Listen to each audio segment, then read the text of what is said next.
Right. Hello, welcome to the Ecological Landscape Alliance's webinar on bare root tree planting. My name is Mads McKelgan. I'm a member of ELA staff. I am here today. Before I introduce our presenter, Sarah, I am going to run through a couple of housekeeping items for ELA. If you have not yet seen, we do have another webinar next week on Humanity for Habitat, Saving Nature at Home.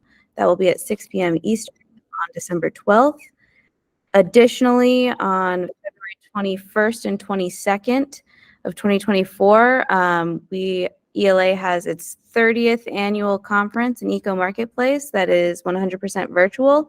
If you want more information about that, feel free to reach out to any member of ELA's staff. We are always happy to help answer any questions. And without further ado, I'm going to introduce today's presenter.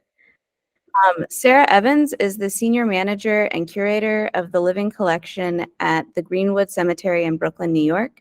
She provides leadership for the development, documentation, and curation of Greenwood's plant collections. She joined the horticulture team upon graduating from CUNY Brooklyn College, where she received a BA in urban sustainability.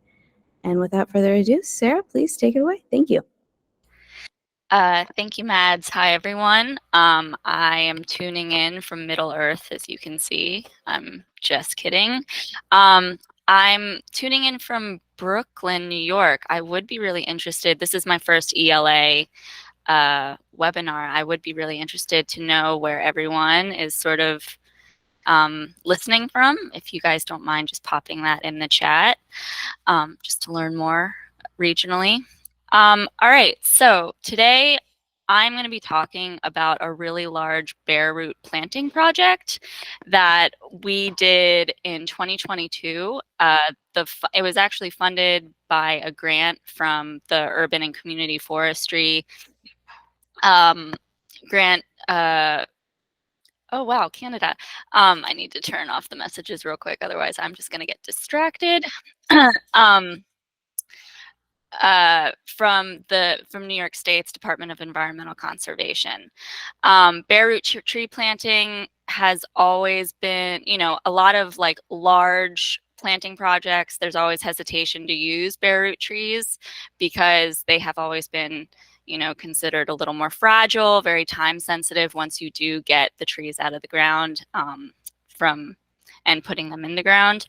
But this project was really successful. Surprisingly, when I had planned this presentation over 2 years ago when we applied for the grant, because sort of like the documentation.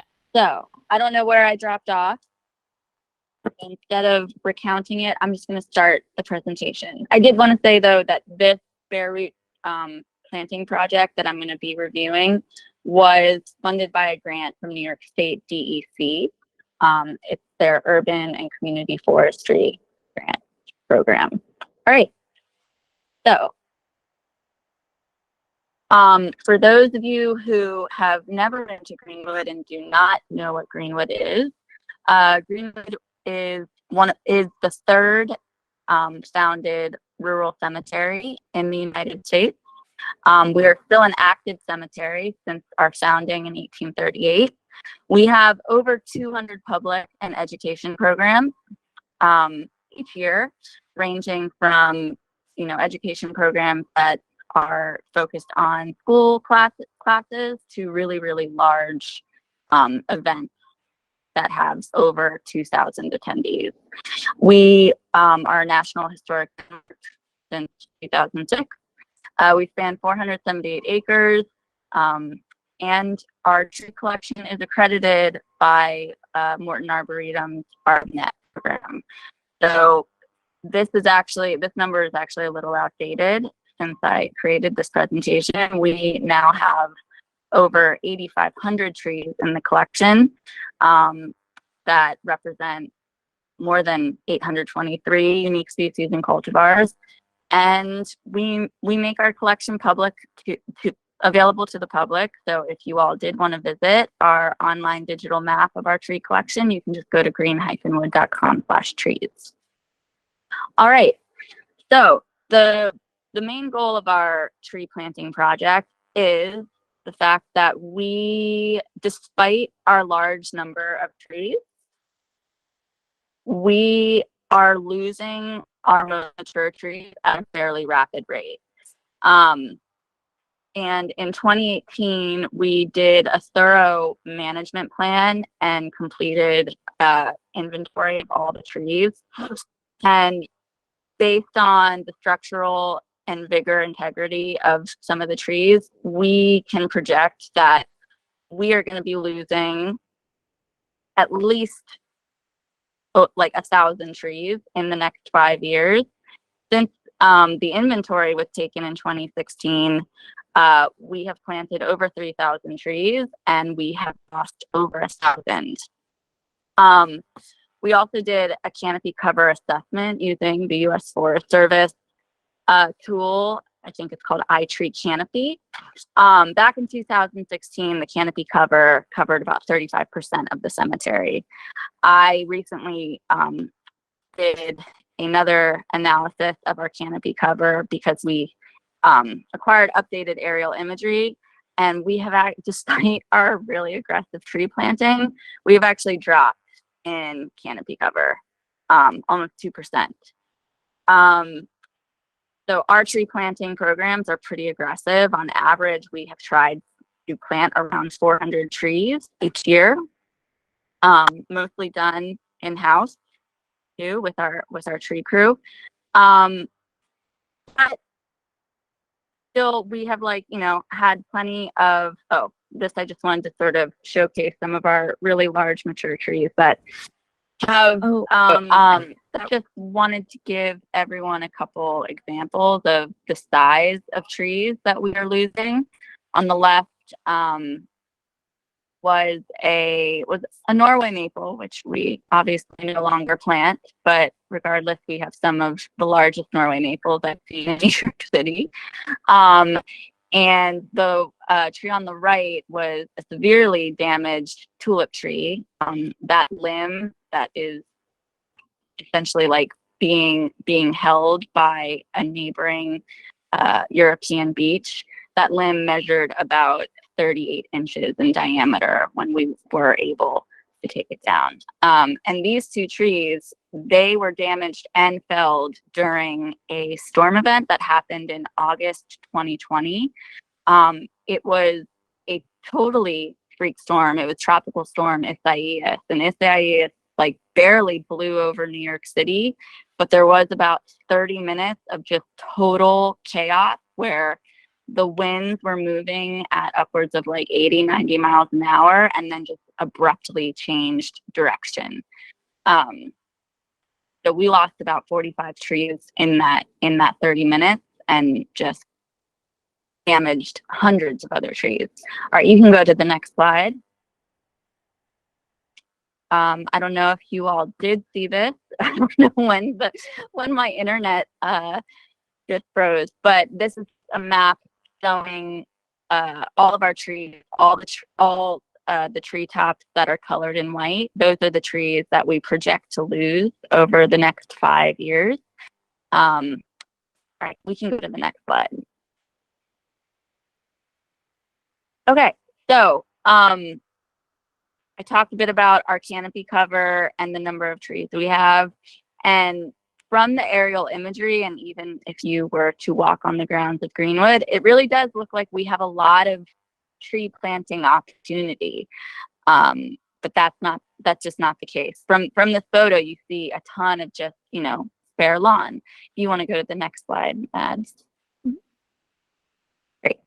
So when I go out and I'm designing the layout and the area that we do want to plant, I have to take into account not just right soil conditions, right light conditions, but also that it is being planted in an area that does not fall squarely on someone's lot or is proximal to lots that are really active still. because we want to obviously avoid any root disturbance of the tree, over the next 80, hopefully 200 years. So the geometry, the circles and squares that are gray, those are some of the oldest lots. You can kind of see how the design layout of lots at Greenwood historically provided a lot of space in between each individual lot, and they were almost irregularly shaped. The lots that are in blue, those are more modern. Those are from the more modern decade, starting in the 50s and 60s. And as you can see, they're a lot smaller, and there's barely any space in between them. So those are the areas that we try to steer clear of any planting and focus more on the areas that have the really, really large, circular and irregularly shaped family lots. All right, you can go to the next slide. But that is to say, tree planting space is very limited. Oh yeah, this is just a slide of one of my methods when I go out. We use Esri ArcGIS and all their applications. This is Field Maps, for instance, when I go out and plan the siting of trees. Okay, you can go to the next slide. So in 2020, this is just a map showing the trees that we planted in spring. I targeted these different areas that are sort of lettered and squared off. And this has been a strategy that we have shifted to, just selecting areas that don't cover that many acres, and the trees are actually planted a lot closer together. This is a pretty stark difference from historically how tree planting was done in the cemetery, over like the last millennia, where trees were, just planted and filled in wherever they seemed to be needed. But that means that trees were planted, there would have been a tree planting project that spanned like 200 acres of the cemetery. Why we're now strategizing this way and planting trees. Oh no, you're not hearing anything. Can I be heard? Yes, I Okay. can hear you fine. Okay. Great. So why we are now planting trees, perfect. Planting trees closer together and just in clusters throughout the cemetery is because one of our largest challenges is irrigation. I'm pretty sure everyone assumes that we don't have irrigation lines running throughout the cemetery because we are constantly digging in to the ground, being a cemetery. So we manually water all the trees that we plant.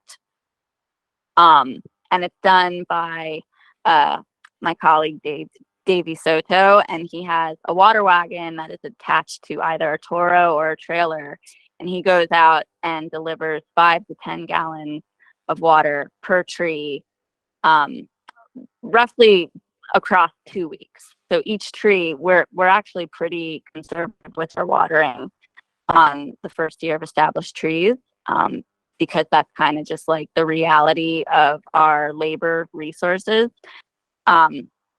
So each tree gets watered about every 2 weeks, and it's just a lot more feasible and efficient for Davy when the trees are closer together.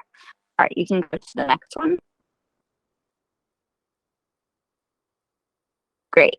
And with this, we also track the maintenance of, hold on, sorry. Did I just freeze? No, I can still hear you fine. No? Yeah. Okay, great. It's just frozen on my end. Okay, there it is. So all the trees that are accessioned and planted out, we track, and we track the maintenance that's applied to them. So again, being such a really large space, I feel like these slides got out of order. This is one of Esri's applications called Workforce. We actually developed a script to communicate between field maps and workforce, so that we are able to apply work orders that are geospatially assigned. You can see in that, like, the third iPhone screen, all those little white and gray dots. Yeah, thanks, Matt. Those are all work orders as they pertain to individual trees. So it's our way to track that tree was able to get in the exact place it was assigned to. And it also allows for our workforce to find trees to do maintenance, do watering on the trees. Okay, next slide. Okay, so this was a huge project. It was about 255 bare root trees. And here I'm going to show you both a con and a pro for that. If any of you are planning out a really large tree planting project. Pro is staging these trees doesn't take up very much room. What you're looking at right now is Greenwood's catacombs. It's actually an underground family vault that was built at the turn of the century. And because it's underground, and because it is made of, I believe it's sandstone, it stays about 50, 55 degrees in there, even on, hot, humid days. And it's also pretty dark inside as well. You can kind of see skylights, but it's relatively really shadowy in there.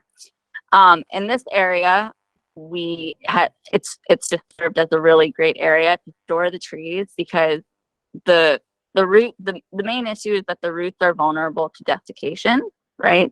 A bare root tree is harvested without any of the soil intact around the root zone. And so we want them to stay cool and we want them to stay shaded. But we're also this is a pretty small space. So where you can see the tarp outlined, that's only about 20, 25 feet. And like the width of this area is only about 6 feet. We would never be able to stage 250 ball and burlap or even containerized trees in such a small space. But obviously the con is that we need to plant as many of these trees as possible. But, I'll get into that because it's actually easier to plant a ton of bare root trees quickly than it is ball and burlap. Do you want to go to the next slide? And then I just also wanted to show this image because this is our alternative staging area. And it's probably a staging area that most people have access to, which is just a garage. And you can go to the next slide. Oh, actually, you know what? No, we can stay here. So the previous image showed that the roots were bagged. They were, yeah, and then you can go forward. Great. So those roots, before they were packed and put onto a truck and delivered to Greenwood, the roots were dipped in this product called Bioplex.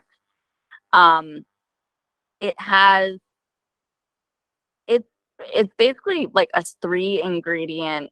Oops. It has 3 ingredients, which is just the root inoculant, these polymers or hydrogel, which absorb about 100 times their weight in water, so that they become kind of sticky.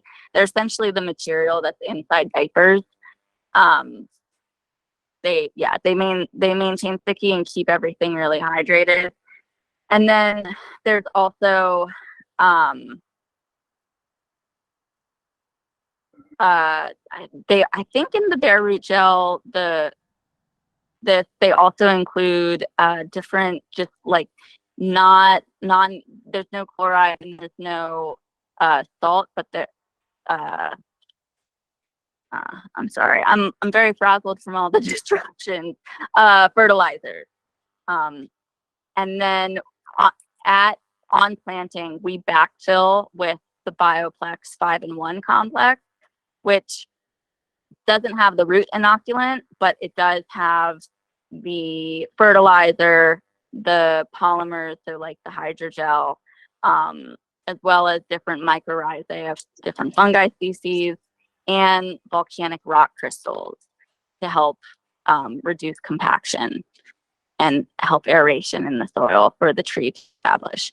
And we have, we haven't trialed any bare root tree planting project without these products, but we've been using the Bioplex 5-in-1 Complete for about 4 years on everything we plant. And as I went through earlier, we do not water our plants or trees that much because we just don't have the capacity to do so. And we have seen really good results. Honestly, the mortality of a lot of our trees and plants are pretty low in comparison to just sort of, the inputs that we put in. And so I do think it has a lot to do with this product. All right, you can go to the next one.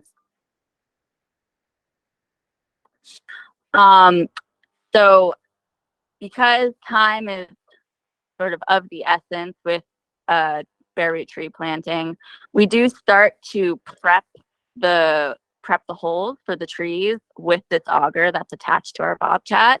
And this isn't to actually dig the hole, it's actually just to break up the turf. The turf at Greenwood, the thatch is incredibly dense. The root systems of the grass species that grow and thrive at Greenwood Cemetery are just some of the most tenacious and strong I've ever experienced. So we use that just to tear it up. The holes of a bare root tree are actually not that deep. It's actually really wonderful. We're not displacing that much soil either. We're really backfilling and using the same. So the holes are depending on the size of the root. We are really only digging a hole at the depth of anywhere between 6 inches and a foot, and it's most likely closer to 6 inches. But we do dig a wider hole. So the holes are about anywhere from like 2 feet to 3 feet wide, but they're very shallow. You want to go to the next slide, Mad? All right. This is another one of the products that we've really utilized and leaned on to help with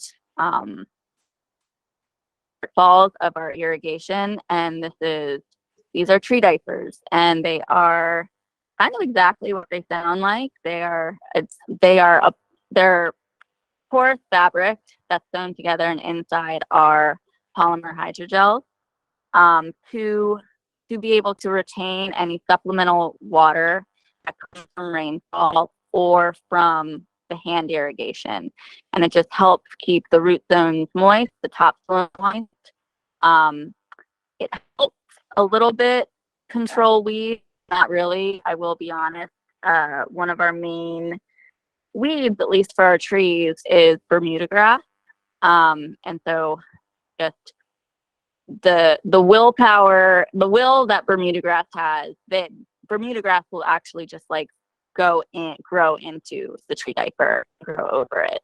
So it doesn't help with that, but it does really help with soil retention or water retention in the soil, and that is huge for us. New York City has been experiencing really just severe and devastating drought, and just exhausting heat waves during the summer. And one of the things that we have noticed in throughout the cemetery is that when we do experience these long periods of drought, the soil just becomes so dry and so just so arid that it just won't absorb and infiltrate water. We see lots of instances of flooding because of this, and it just doesn't. And so just having that soil just be moist really helps with water infiltration when we do water the trees. You want to go to the next slide? Great. And then I just wanted to show this. And then once the tree diaper is installed so that the bottom fabric is actually flush with the soil. Then we mulch over it. And the mulch that we use we produce in-house, and it's just chipped wood waste from all other tree maintenance that we do. All right. Okay. So this chart is showing the rate of survivability of trees throughout the year. And all these trees represented are just trees that were planted in spring. So 2022, we did plant some containerized trees and some ball and burlap trees, but a very small amount. I just want to point to previous years, 2018 through 2021. We didn't plant any bare root trees that year. And as you can see, the trees that died after the first year were over 5%. It like ranged from 6 to about 9% of the trees that we planted we lost in the first year. Fast forward to 2022, the overall mortality was about 3%, so not bad. But if you look at the 2022 bare root only trees, we barely lost any. It was about it was less than 2%, and that came out to be about 5 trees. It was really great. You want to go to the next one? Okay. So we take a lot of cue and a lot of direction from Dr. Nina Bassick from Cornell. She's done a lot of research on just the urban forest. She is part of the Urban Forestry Council. And so the list of species that fall on the white part of this slide, those are all trees that are listed and stated to either be easily transplanted, so they establish really well if they're planted in spring, to a list of the moderate and more difficult trees. So those trees that it's safer to plant them in fall. And then the species in green, in the green circle, those were ones that we couldn't find any record of or any research on. And so these were ones that we experimented with. And the ones that are underlined, so like the Acer Jowett and the Carycordiformis and the Liriodendron and the Betula alleganensis, those are trees that we lost. So we only lost trees in spring that were planted in spring. And like I said, it was only about 5 of them. It was 2 of the yellow birches and 1 of each. But that said, Betula has always been rated as a moderate to difficult tree to establish bare root if planted in spring. So we were kind of expecting that we might lose them, but we planted 9 of them and we only lost 2. So, in context, that still seems like a win. And also that maybe the moderate to difficult could be at least in New York City, perhaps it is more easily established. This is also a real test tree because this tree does not, at least in the literature, this species does not prefer hot, humid environments, and that is exactly where we planted it. So we are definitely going to be monitoring the yellow birch trees moving forward, just to see if maybe they can withstand New York City conditions. And then same with the hybrid tulip tree. We lost 1 of those, but we planted about 10. So even like the rate of loss for the ones that we did lose, a lot more made it. All right, you want to move to the next? Yeah, so this is just one of our yellow birch trees. They were planted in April, and the trees were planted in mid to late April. And you can see like less than a month later, the tree is just not happy. And then come July, you can also just see the evidence of the drought in the turf. But come July, it was just pretty much dead. It looked like it was trying to retrench, but we did leave it out by like until September, but September it was just bone dead. And then if you want to go to the next slide. Great. I did want to make a note that because I just wanted to be fair to just the success of this planting project, is that we did lose one of our white oaks that we planted in spring. But this was likely due to, I think I have a slide for this visual if you want to go to the next one. Yeah, this is likely due to one of our groundhogs shaving down its teeth. So we do apply trunk guards to all of our newly planted trees because we do have a pretty robust turf program.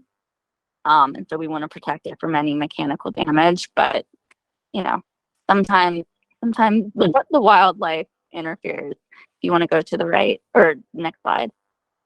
And then this is just to showcase in the fall, the species that are highlighted in red are the ones that we planted, their root, including the one new one to the list of bare root plants, which is Aeschylus glabra, and we have seen 0 mortality from any of these trees.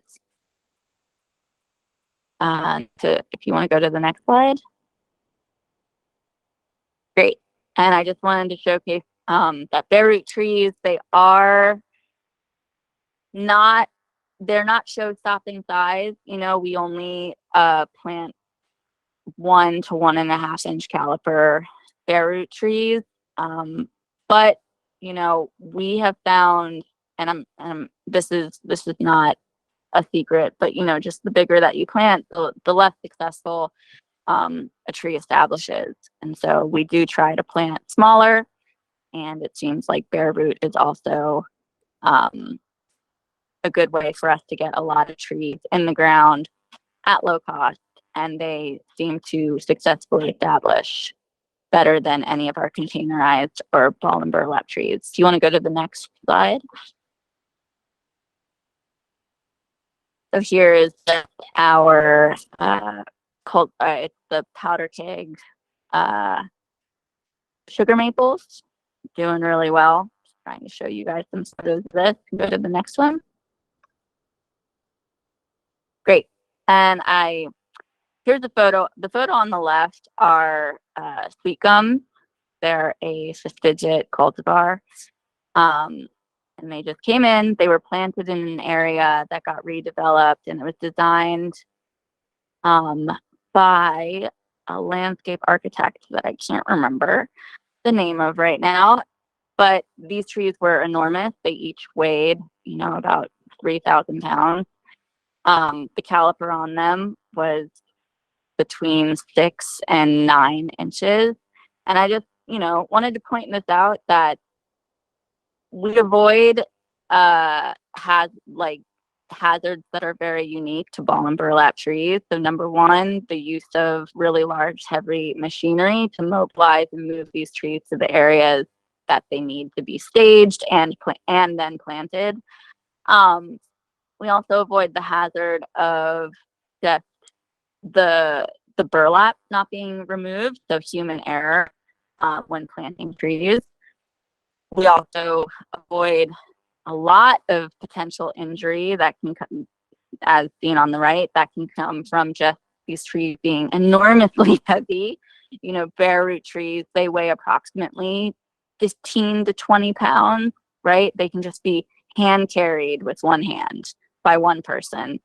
And then, you know, the most important hazard that is avoided is, of course, just the safety of the people that are planting trees. Because again, these trees are not so heavy and just top heavy and everything else. All right, you want to go to the next slide? All right, yeah, and I just wanted to give a shout out to my team to make this happen. And then to the next one. And with that, just want to say thank you, and I'm open for questions. Awesome. Thank you so much, Sarah. Sorry for all of the technical difficulties. I'm glad we were able to make it through. Yeah, me too. Yeah. If anyone has any questions, feel free to raise your hand, unmute yourself, pop it in the chat, whatever you feel most comfortable doing. And we can either read it out or you can say it.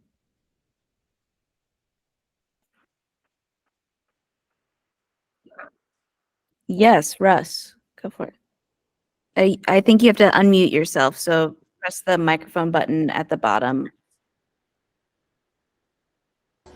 How's that? Perfect. All right, so there was so much that was left out of this talk that I want to know about, like who grew the trees? Where did they come from? Sure. Yeah. So all the trees we got from a nursery in northern New York called Chickdoles. That is the nursery that we mainly get our bare root material from. Right. And now one of the trade-offs that you didn't mention is the planting window for bare root trees is different than a potted tree or a bare root tree. Oh, I mean, the window is, they only harvest trees bare root during dormancy, when the trees are dormant. So that's right.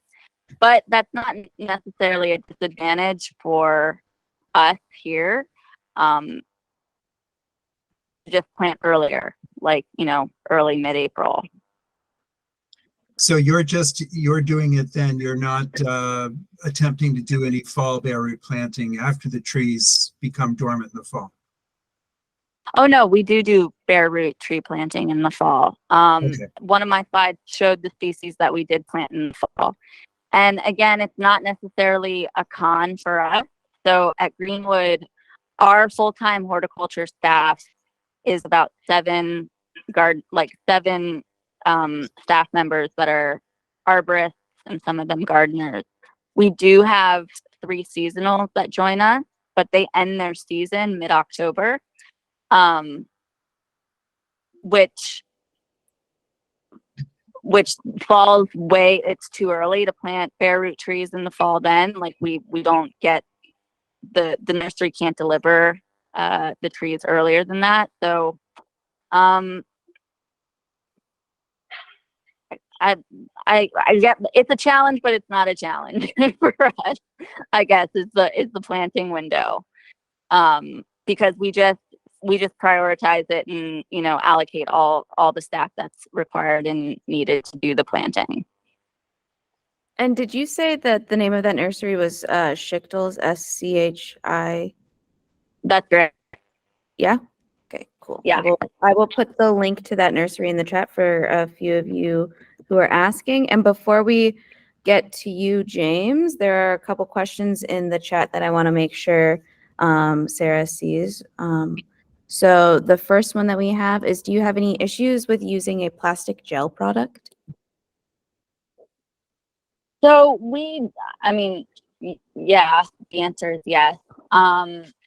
I don't have it up in front of me now, but the polymers that are used in tree diaper, I'm not sure if they're entirely synthetic.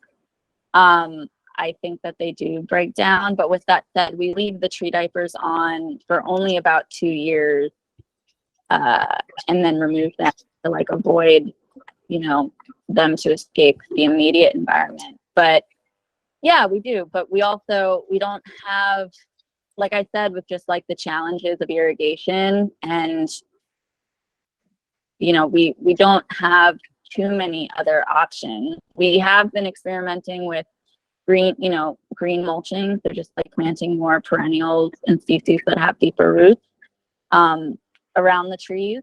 But that's still a chalk up. One thing that we, again, by planting trees closer together for us, and also in the vicinity of larger trees, they're sort of shielded by the shade, so that the ground is covered in shade, and we're not planting all of our trees in full sun. we have also seen that to be just an effective way to, like, you know, have trees be growing in areas that have more moisture in the soil and are not just totally baked by the suns. But yeah, the answer to your question is yes, of course, we have an issue using any plastic polymers, but we're lacking in other options right now. Cool, thank you. Another question that we had is, this is someone's first year using tree diapers. Do you keep them all winter? Are they damaged by freezing? I think the manufacturer claims you can leave them on all winter, but I'm wondering what your experience is. Yeah, no, you don't have to worry about freezing. We keep them on all winter. The one thing that we see pretty frequently is just, you know, it being tore up by mower damage. So that's like one of the main things that can injure a tree diaper. But no, you can keep them out after. We keep them out for 2 years, and then after 2 years, we remove them. Okay, cool. Another person asked just for a quick review on what is the best season overall for planting bare root. Well, you know, according just to like research, it's fall. But we were trying to sort of push the boundaries there. And I would argue that early spring is also a good time. Although that's also if you have total, you know, unfettered access to like good irrigation practices. Because this year for our tree planting, we actually did 90% of our tree planting in the fall. Just so that we don't have to rush to it's the urgency to water the trees every other week isn't there. We also don't irrigate anything in the winter. So. Cool. With the quercus, did you dig deeper holes to accommodate the taproot? No, we did not. Okay. To what do you attribute the attrition of trees? Their advanced age generally, climate change, storm events? I think it's a really complex issue. I think it's both anthropogenic and environmental factors, right? So of the largest and oldest trees that we're seeing, you know, they're succumbing to various diseases like our oaks are dealing with bacterial leaf scorch. You know, we're seeing a lot of hypoxylon in a lot of our older and mature oak trees. And so I just think it's just a few decades of consistent severe storm events where they did, you know, sustain just injuries from the storm. But also, I mean, I can't emphasize the drought and like the droughts enough because we've just seen so much drought stress and subsequent mortality, especially this year. So yeah, I think it's just a compilation of factors. And then also, many of our trees, you know, likely have sustained a lot of just really severe root damage from just like digging in their root zones of older trees that might have been in close proximity to graves, where these graves were actually underneath the, you know, under the drip line of the tree. And there had to be an interment. So it's just, yeah, it's multiple reasons. I don't think I can point to one. Cool. And before I get to a few of the other questions in the chat, James, do you want to go ahead and ask your question? I see your hand is still raised. Hey, how you doing? I'm from Narrows Botanical down in Bay Ridge, so just shout out to our Brooklyn people. It was a great. Thank you very much, and what you guys are doing over there is fantastic, and very, very unique and wonderful. What I wanted to ask, could you just talk a little bit about? I know that you guys had said, and I really thought that this was brilliant when I went there the last time, that when you do the bare root, they actually catch up to container grown or larger grown trees pretty quickly, correct? Yeah, that's right. Yeah. And they and then as they're doing that, they do a lot better. I'm correct in that. You found that with the plantings? No, yes, 100%. I think their vigor, especially in the first year, is comparable, if not more than a containerized, if we planted a containerized or ball and burlap tree, for sure. Great. Thank you. Yeah. Thanks a lot. Yeah, thanks, James. Shout out to Bay Ridge. Yes, and we'll get you people down to Narrows Botanical soon, please. Yes, I'd love to. I'm writing that down right now. Okay, good. Awesome. Someone was wondering if the Bioplex products were organic. I wasn't sure if you answered that already. Yeah, I believe they are. Yeah, and like I so inarticulately stated before, because I was flustered, the fertilizers that are in there, I don't believe contain any chloride or salt. Cool. Yeah. Another question, or I guess, yeah. My company has successfully transplanted many trees in all 4 seasons using an air spade. Oh, no, that's a comment. Excuse me. How long, meaning how many days, can you hold on to the bare root trees once they arrive from the nursery to when you plant them? Yeah, so we planted these 250 trees in about 16 work days. So just, no, I think it's just shy of 3 weeks. So it really just is about making sure that the roots are moist and shaded. So I think it really depends on where you're staging the trees, right? Like making sure that the roots specifically are kept very cool and shaded out. And then also, if you see that the hydrogel is, becoming desiccated, just to re-dip the root. Cool. When you were talking about timing for planting for bare root planting, when you say fall, do you mean after the trees are dormant, or not? So late November, December, or? So it depends on where you source the trees, right? So it's after the trees are dormant, where they were grown and harvested. Shipdol's is, in the north, northern New York, and so these trees were safe to transport and be delivered in early November. Okay, cool. Yeah, so I would just check with the nursery. Yeah, good rule of thumb. Yeah. What is the largest stand of trees planted? Which species and how close can they be planted in a stand? The largest stand. I don't quite understand. So we have been we've been trialing planting trees as close as 6 feet apart. The largest grove of trees that were newly planted, I don't know, we have pockets of them now throughout the cemetery, but yeah, we're planting trees 6 feet apart, 8 feet apart. Cool. And these are large, their mature size would be a bit larger.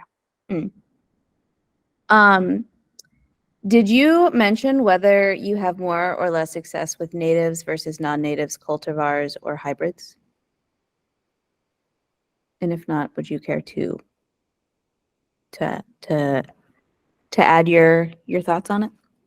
Yeah, for sure.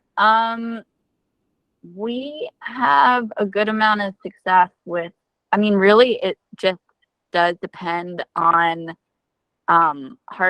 winter hardiness, but we're finding that any North American native species that its wild native range is north of us, we're really testing the waters with that, because New York's, we barely reach freezing temperatures. We're in December and I think we've gone below freezing twice so far this year, right? We barely got any snowfall last year, and our summers are just becoming excruciatingly hot and humid. And so we are actually just prioritizing more southern native species, and all of those have been wildly successful, from straight species to cultivars. We have really reduced the number of exotic species that we plant. So in each project, it's only about 15% of the trees are of non-North American origin, if you will. Trying to think of the ones that have just not done well for us. I imagine that a changing climate also makes it harder to predict like the success, or am I wrong in that assumption? No, I don't think so. We are really making our own predictions. So one of the species that people constantly are surprised that they come up on are our southern live oak, Quercus virginiana. We now have over 20 live oaks planted. The first 6 were planted back in 2015, and again, they were planted very small. They were they were maybe like a foot high when we put them in the ground. They are now almost like 13, 15 feet high, and they just are they are trees. And the northernmost range of southern live oak is Richmond, Virginia, I think. Mad. Yeah. Actually, the first 6 trees were actually propagated tree that grows on the University of Richmond campus. Oh, I remember it. Yeah. So we are definitely in our imaginations, we feel like we're pushing the boundaries of species that are more southern, like real southern adapted, but we are not seeing any mortality of any of them.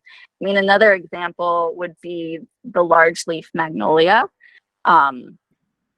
Magnolia macrophylla, which I think it's like, native just to the South and like Mexico and the Caribbean. And those have all done, I mean, they're thriving.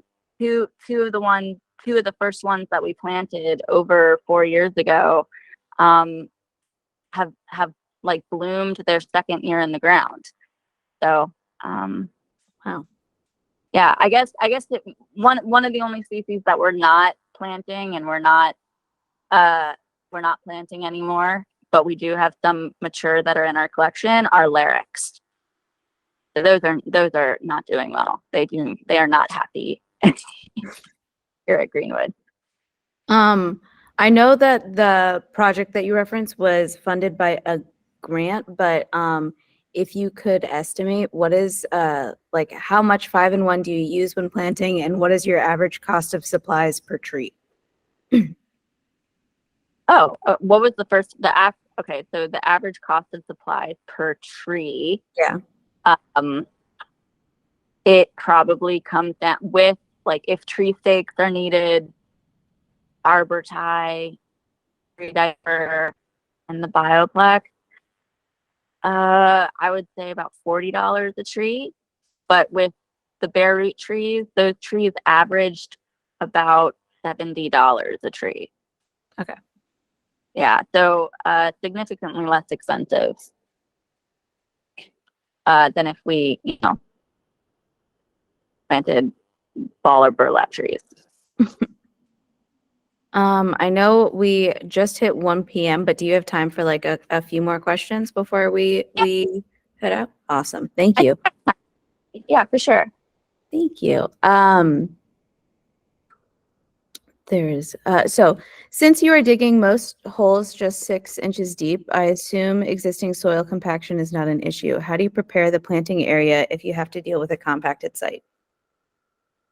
I mean, if the soil is compacted, the hole is dug deeper, and we just loosen the soil. Yeah. We do have a benefit that a lot of other areas in New York City doesn't, and that is the fact that we are a cemetery, so our soil isn't necessarily as compacted as it would be in like Prospect Park or Central Park, where people are, constantly walking and running and playing and laying on it. So we don't run into too much soil compaction here, but when we do, yeah, we obviously just loosen it up. But Cool. we also, and yeah, the soil is never compacted enough that we necessarily need to do that. But we also we always have the goal of planting a little bit above grade just to avoid the tree and the soil settling, so that the root flare of the tree gets submerged in the soil and buried in the soil, which we don't want, because that just leads to root girdling and a ton of issues for the tree down the line. So yeah. Cool. There, as the climate gets warmer and some plants move north, the native soils might be different. How long does it take for a plant to adapt to changing soils and water availability, and can they adapt quickly? I mean, I think it depends on your soil conditions are, right? Like, at least in the city, or even, in the suburbs and areas that are highly developed, the soil conditions are highly variable, like even within a small area. So I'm not sure. With soils, we generally average, neutral to like circumneutral in terms of pH, and we're on average just like a sandy loam composition. But I think that in terms of water availability, if it's not a thirsty species, like a species that had evolved to be, experiencing like submerged, in more wetter areas, I would argue that they can adapt in terms of water availability. I will say that we only water planted trees for the first year. We don't plant them any longer than that. And so it appears, at least at Greenwood, that these trees have adapted pretty quickly in terms of just like our erratic precipitation patterns and the availability of water. Cool. And then to wrap things up, Mary Lou, if you want to unmute yourself and ask your question, feel free. But the mute button is oh, you did it. Nice. Hi. I recently participated in a bare root planting here in Lancaster City. And after we had dug the hole, we created a mound of soil in the center of the hole on which to perch the crown of the roots. And then the roots were trailing downward, toward the bottom of the hole. We were told that was important. And is that a technique that you also recommend? No, so we dig the hole to encourage radial root growth and establishment. So not necessarily digging holes so that the roots fall downward, but that they like actually lay flat across, like this 3-4 foot radius hole that we just dug that's only about 6 inches deep. Does that make sense? I understand what you're saying. And we had a very large horizontal width as well, and maybe 8 to 10 inches deep. But I didn't know how important that mound of soil is. And that was a very specific instruction we were given. And I'm wondering if they gave that instruction to accommodate any soil settling so that the root flare wouldn't get buried over time. I'm not sure. Yeah. That's not a practice we do here. Mm-hmm. Thank you. You're welcome. Awesome. Well, Sarah, can I put your email in the chat before we depart today? For sure. Cool. Is it Sara Evans at Greenwood? I can actually just Perfect. While Sarah is doing that, I am also posting a link to an evaluation for today's webinars, so we can continue improving for our community and members of ELA. These are super helpful for staff and ELA to reflect on and learn from. So if you would take about 2 minutes to fill that out, that would be a huge help. Recordings of this webinar should be available within the next 2 weeks. We will send it to all registrants along with another link to fill out that evaluation. Susan, I did see your message in the chat. I will stay on to talk with you, but thank you all for joining ELA, and thank you so much, Sarah, for lending your expertise to the ELA community. I feel like I know a lot about trees now, so thank you. Yeah, and don't hesitate to reach out, and thank you guys, especially for your patience with the internet issues. Yeah. Yeah. All right. Bye, everyone.